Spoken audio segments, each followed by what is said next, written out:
मातीचा दिवा आणि कर्माचे फळ. मित्रांनो, आपण केलेले चांगले कर्म कधी वाया जात नाही. योग्य वेळ आली की त्याचे फळ नक्कीच मिळते. आजही ही कथा तुम्हाला कर्माचे खरे महत्त्व समजावून सांगेल. एका छोट्याशा गावात माधव नावाचा एक गरीब कुंभार राहत होता. त्याचे घर साधे होते, पण मन मात्र खूप श्रीमंत होते. तो रोज सकाळपासून संध्याकाळपर्यंत मातीची भांडी, मडकी आणि सुंदर दिवे बनवून आपला उदरनिर्वाह करत असे. त्याच्या हातात विलक्षण कला होती. प्रत्येक दिवा तो इतक्या प्रेमाने आणि मनापासून घडवत असे की जणू त्यात तो स्वतःचा जीव ओतत होता. गरिबी असूनही माधव कधीही कोणाकडे हात पसरवत नसे. जे काही मिळेल त्यात तो आनंदाने आणि समाधानाने जगत होता. त्याचा एकच विश्वास होता, प्रामाणिक मेहनत आणि चांगले कर्म कधीच वाया जात नाही.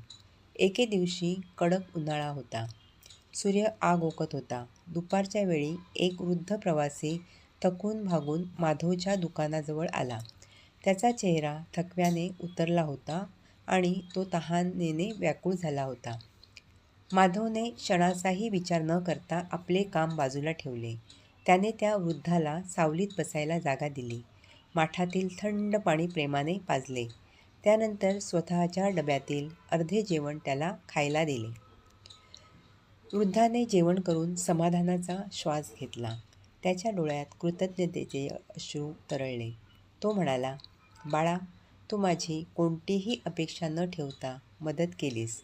लक्षात ठेव, तुझ्या या चांगल्या कर्माचे फळ तुला नक्की मिळेल. एक दिवस तुझी कला दूर दूरपर्यंत प्रसिद्ध होईल." माधव फक्त हसला. त्याने त्या आशीर्वादाचा फारसा विचार केला नाही. त्याच्यासाठी दुसऱ्याला मदत करणे हेच खरे समाधान होते. काही दिवसांनी त्या राज्यात एक भव्य हस्तकला स्पर्धा आयोजित करण्यात आली. संपूर्ण राज्यातील उत्कृष्ट कारागीर त्यात सहभागी होणार होते. स्पर्धेतील विजेत्याला स्वतः राजाकडून मोठे बक्षीस आणि राजवाड्यात काम करण्याची संधी मिळणार होती. माधवनेही मनापासून तयारी सुरू केली. अनेक दिवसांच्या मेहनतीनंतर त्याने एक अप्रतिम नक्षीकाम केलेला मातीचा दिवा तयार केला. त्या दिव्याची सुंदरता पाहणारा प्रत्येकजण थक्क होत होता. पण नियतीने पुन्हा एकदा परीक्षा घेतली. स्पर्धेत सहभागी होण्यासाठी प्रवेश शुल्क भरावे लागणार होते. माधवकडे तेवढे पैसेच नव्हते. त्याने खूप प्रयत्न केले, पण पैसे जमले नाहीत. शेवटी तो निराश होऊन आपल्या दिव्याकडे पाहत शांत बसून राहिला. त्याला वाटू लागले की इतकी मेहनत करूनही आपले स्वप्न अपूर्णच राहणार. तेवढ्यात त्याच दुकानासमोर पुन्हा तोच वृद्ध प्रवासी आला. त्याने माधवला ओळखले आणि त्याच्या चेहऱ्यावरची चिंता पाहून कारण विचारले. माधवने नम्रपणे सर्व परिस्थिती सांगितली.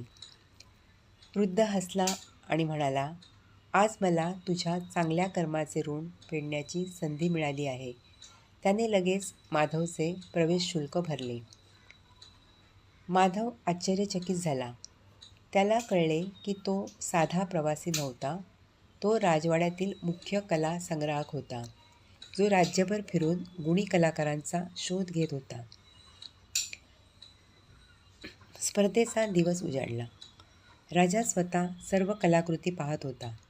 अनेक सुंदर वस्तूंमध्ये माधवचा मातीचा दिवा सर्वांचे लक्ष वेधून घेत होता.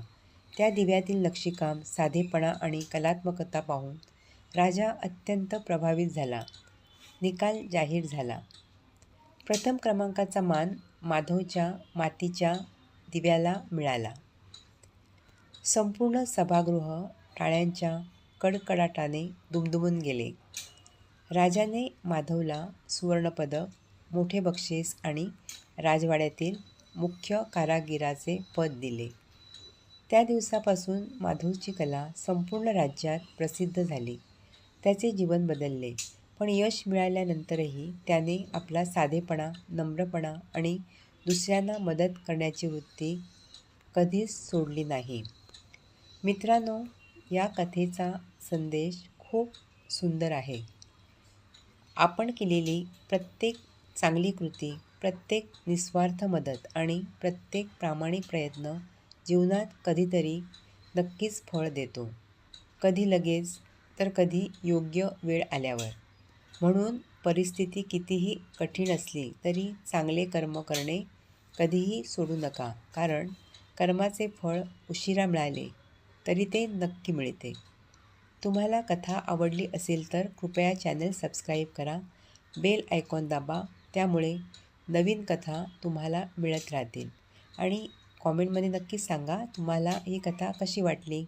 कुटुंबीय आणि मित्रांसोबत शेअर करायला विसरू नका. धन्यवाद.